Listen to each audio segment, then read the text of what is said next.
Hello and welcome to the month of April, Cancer. I do hope that this video finds you well. I'm sending you lots of beautiful energy your way. I have all of your cards on the table here, and all of my links are in the description box down below if you're looking for a Reiki session or reading with me.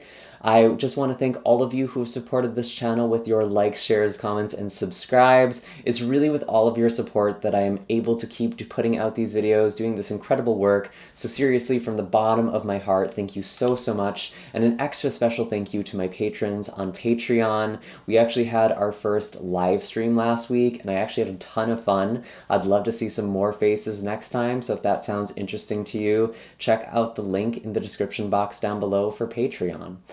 Anyways, I have your cards here, and one of the interesting things that I was tapping into while I was connecting with your energy, I saw a square in my mind's eye. And this immediately brought my attention to two things that's happening astrologically for you this month. First of all, we have a grand cross happening in the fixed signs, so in Taurus, Leo, Scorpio, and Aquarius. And the moon, your ruling luminary, is going to be involved in this square. The moon will be in Leo. We have the north node in Taurus, the south node in Scorpio, and Saturn in Aquarius. And there really is this confrontation with where am I and where do I want to be?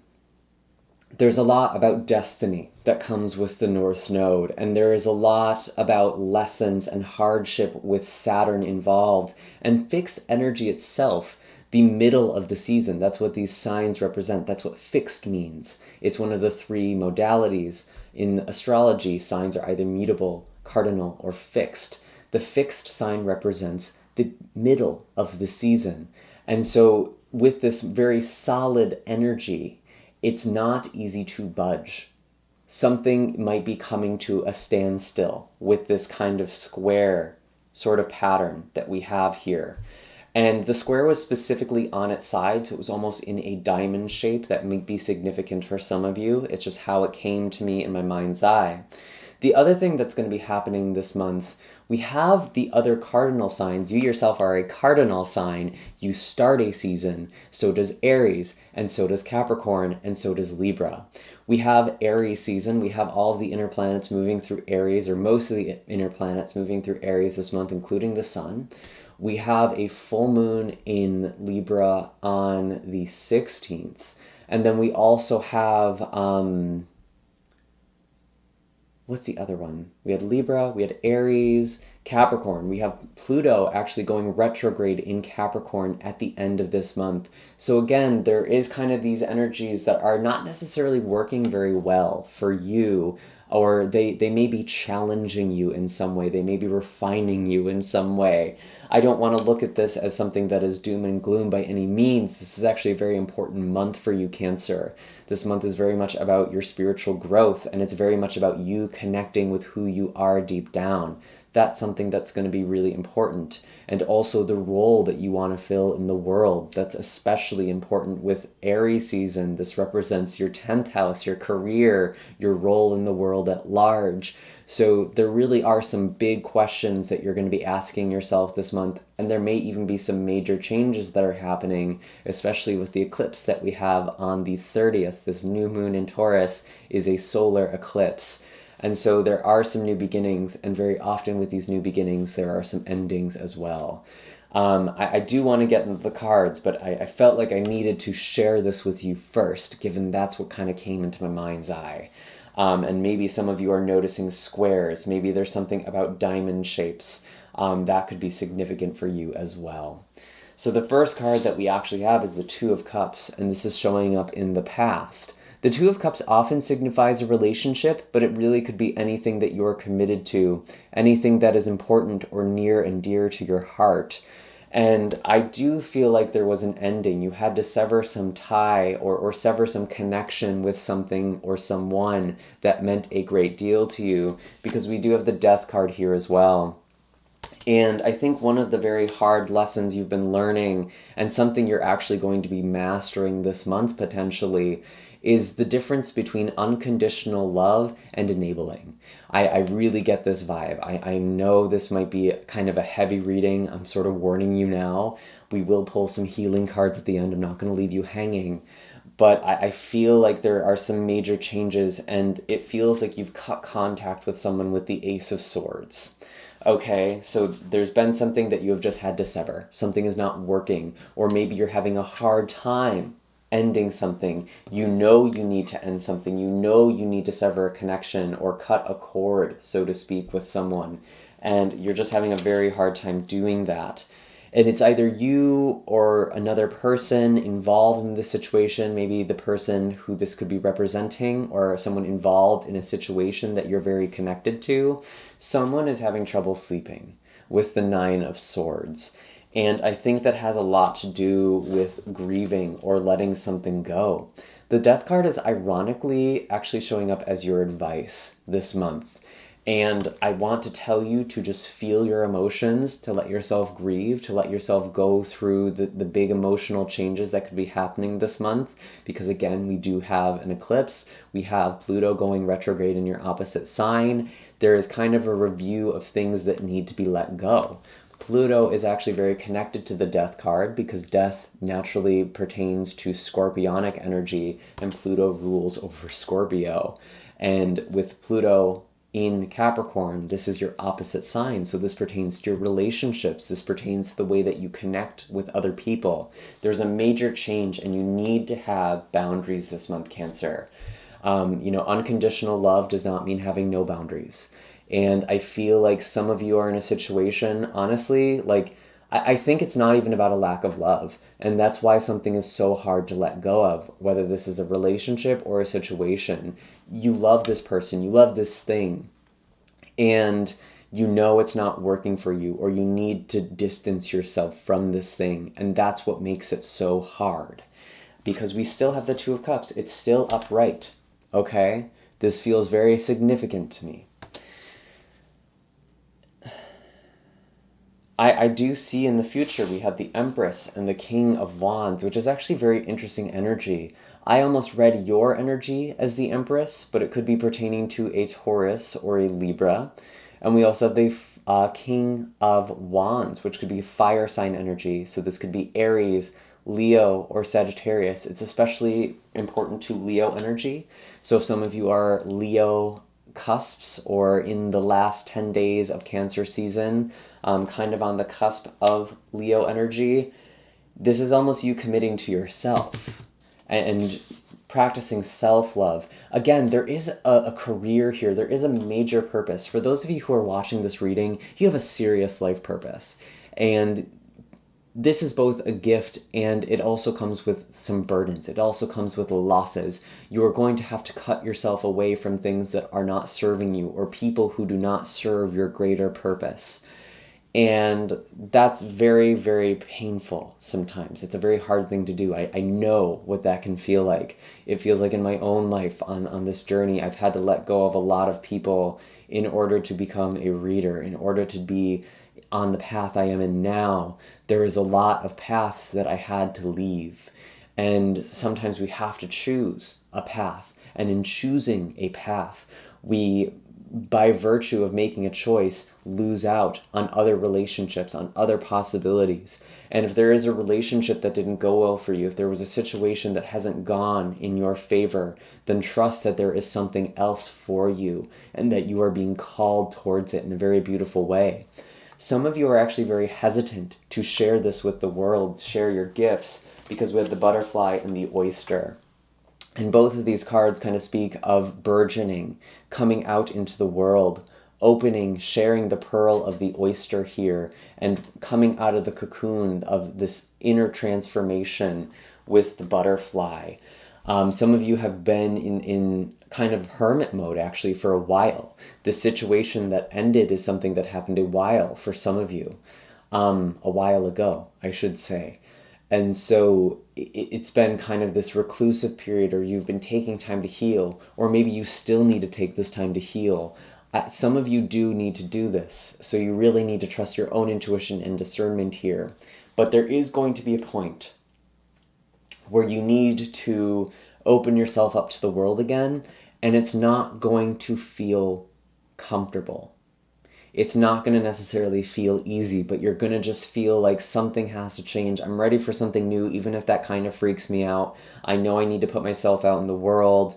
I'm actually feeling like some of you are starting a new career, and there was someone in the past who might have made you doubt yourself. I could even potentially see this as like maybe someone who's even abusive for some of you, who really doubted you or made you doubt your abilities. I'm looking down at the clock and I'm seeing 3, 4, 5. There is this building, there is this stair stepping that you are doing, and it is a gradual process, but it is going higher and higher each time.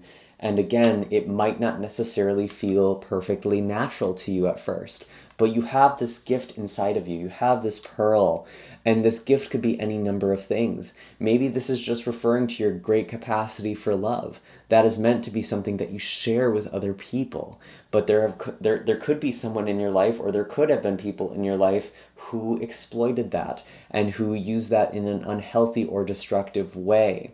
And you may have even burnt yourself out. You may have felt used by this person, and you needed to withdraw, or you've needed to withdraw. But I feel like there's something shifting kind of on the cusp of Aries and Taurus season for you. This feels like a very significant period, and that makes sense again because Aries is your 10th house, it's your career. It's almost like some of you are channeling the pain and heartache of something personal and using that to drive you to better yourself in some way. And I actually feel that it's bringing you a lot of success and a lot of abundance. I know that it doesn't replace or heal the wound that you may be feeling in your heart. And for those of you where this is resonating for you, you still need to heal your heart. But you're starting this alchemical process of transmuting pain and making that into something that is purposeful, finding purpose from it. Looking at the bottom of the deck here, we also have the 8 of Pentacles. So again, some of you are working very hard on something. Some of you are building something. Let's kind of clarify this energy here. And we are also starting this month off, April 1st, with a new moon in Aries. There's been so much happening with the astrology this month, it's honestly a bit difficult to track. I do have the astrology blog linked down in the description box down below. I also have more personalized astrology notes for my Patreon patrons. So if that's something you want to look into, those are available to you as well. We have the Knight of Cups that is coming out here. And I see this in two respects. I think some of you are just putting yourself out into the world again. If it feels like you've been single for some time, you might be opening your heart. But I actually feel like a lot of you are doing something creative. You're listening to your intuition. You might be doing intuitive work or a creative profession, something that really fills you up and something that you're very passionate about. The Knight of Cups is very interesting because the Knights represent movement. They represent action and momentum. And of all the elements, the Cups is perhaps the most receptive. So there is this thing about moving forward in a very receptive way, which feels very much like Aries season to me, being a Cancer. But you're also moving forward towards something that fulfills you. It's like it fits you like a glove. You're coming into something that feels very natural to you. And I feel like a lot of you were looking for this in a relationship. You were looking for that one person to just hold and contain you and to make you feel like, yes, my whole life has led me to this. But I feel like a lot of you are actually going to be experiencing this with some sort of career or role that you are stepping into. And that's the thing that's making you feel the sense of purpose. And from that place, you very well could be attracting love as this Empress here. There very well could be new relationships or a deepening of existing relationships. but you really need to move forward with the Six of Cups at the bottom of the deck, or I'm sorry, the Six of Swords at the bottom of the deck. You have to leave certain things behind. You have to let go of certain situations that aren't really serving you, or letting go of old stories or dreams and going into this new direction and trusting that the universe is supporting you every step of the way. And even though squares in astrology are very challenging, the shape of a square itself is very much about foundations for me. It's a very contained feeling. It's a very powerful shape as well.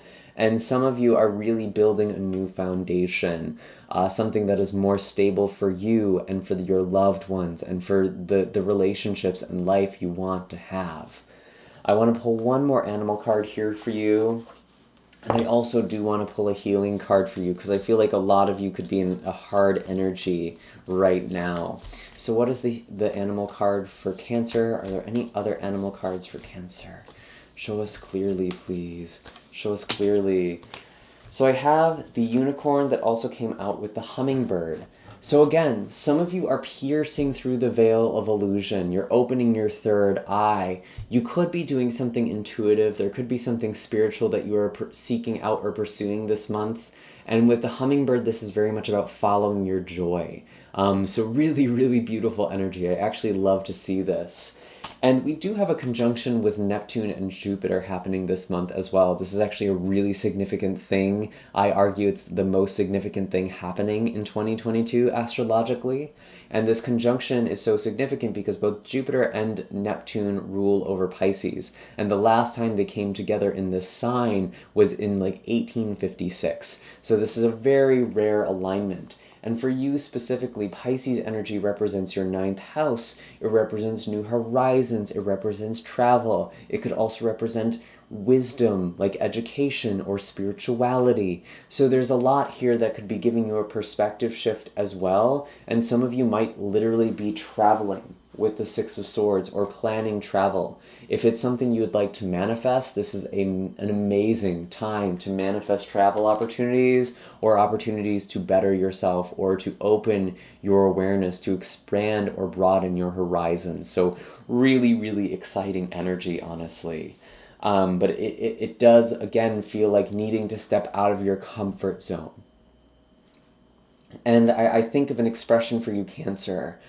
Sometimes, or often, rather, the thing that makes us happiest is the thing that is just outside our comfort zone. And I feel like some of you have stayed in your comfort zone in relationships.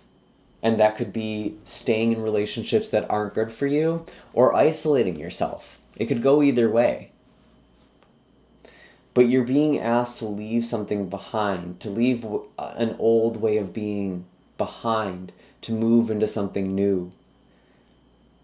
And the new moon eclipse, again on the 30th, is so powerful for you because it does pertain to you. The moon rules over your sign, so anything the moon does is so, so important and significant. And there could even be something with networking that happens around this time as well, because Taurus represents your 11th house. It represents social networks. It represents your hopes and your dreams.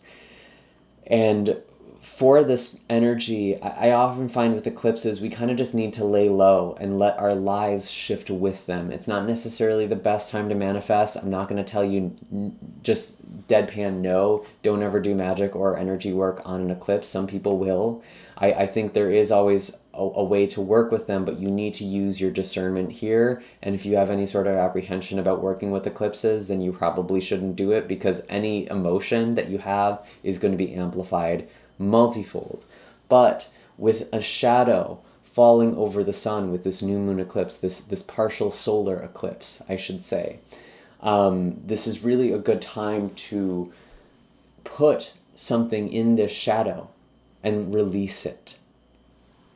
And not saturate yourself in darkness, not saturate yourself in things that are negative for you. So maybe working with the eclipse in that way could be very powerful for you. And maybe this is letting go of friends. Maybe this is opening up to new communities. And I just want to say again, if some of you are meeting a fire sign, specifically a Leo, could also be Sagittarius or Aries, this could be a potentially useful contact for you. I'm also seeing the Page of Pentacles at the bottom of the deck, so this might be something involving study or work. But it feels like there's a fire sign or someone who has a fire placement, maybe also Libra or Taurus here with the Empress, who is invigorating you or opening you up to something new and helping you step into a new chapter.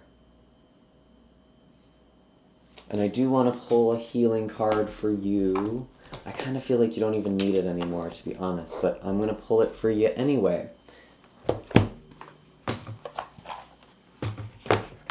And you are welcome to use these healing colors in whatever way makes sense for you. I'm just going to read these from the book. But you're welcome to use your own intuition or adjust these kind of practices or techniques in whatever way makes sense for you.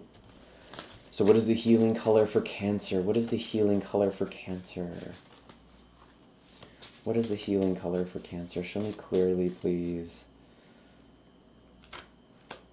Okay. Blue. This is the one that almost came out. I think some of you might have been even able to see that. So blue is activate your healing power. I'm wondering if some of you are actually doing Reiki or energy healing. And it's funny because I remember I read the King of Wands for me this morning in my own spread, and it actually did talk about energy healing. So some of you might actually be doing Reiki or some sort of holistic healing practice. Something about the healing arts could be important for you this month as well. You could be going into a healing profession of some kind. Or you're finding someone who's helping you do that who might be a healer of some kind. So what do we have here? So blue, 37, breaking down to a 10, which breaks down to a 1, so new beginnings. Blue activates healing powers, increases vitality, and has a calming effect when people feel nervous, manic, or overexcited. It also contains antiseptic qualities that heal burns, stop bleeding, and relieve fevers. Blue can even increase your metabolism. Use the blue sword of light to assist you in healing your body. Imagine you have a blue sword of light. At the tip of the sword, there is a blue star, which has incredible healing power. When the star touches any area that is sick, it dissolves the sickness out of your body. Use the blue sword of light to relieve fevers, stop bleeding, heal burns, and clear skin problems. Say, Divine Sword of Light, heal, purify, and regenerate this area. Repeat this statement several times for about 2 minutes until you feel better. And you can also use this on your heart or on your mind. It doesn't have to be a physical injury either. That is something that is important. You might feel like you have an auric tear or something happening in one of your chakras, and you can use this technique and adjust it to fit that part of your body as well, or that part of your energy. Anyways, Cancer, I hope that this was helpful for you. One more thing, I'm actually just remembering the square that I saw at the beginning of the reading, it was a blue square specifically. So that is interesting. It was just like the shape of one. It wasn't filled in. It was like the outline of a blue square or like a diamond shape. So that might be something that's significant for some of you. But again, just noticing that kind of that double image with the blue here, that seems significant to note. Anyways, I hope that this reading was helpful for you, Cancer. You're welcome to hit like and subscribe. Let me know in the comment sections down below, like what this passion is, what this purpose is that you're stepping towards. It feels very, very profound to me. And it feels like you've gone through this kind of initiation or catalyzation towards something beautiful. All of my links are in the description box down below, and if you want to check out one of the other videos, maybe for your moon, rising, or Venus sign, or whatever placement, that could also be useful for some of you as well. And I will see you in the next video. Have a happy April.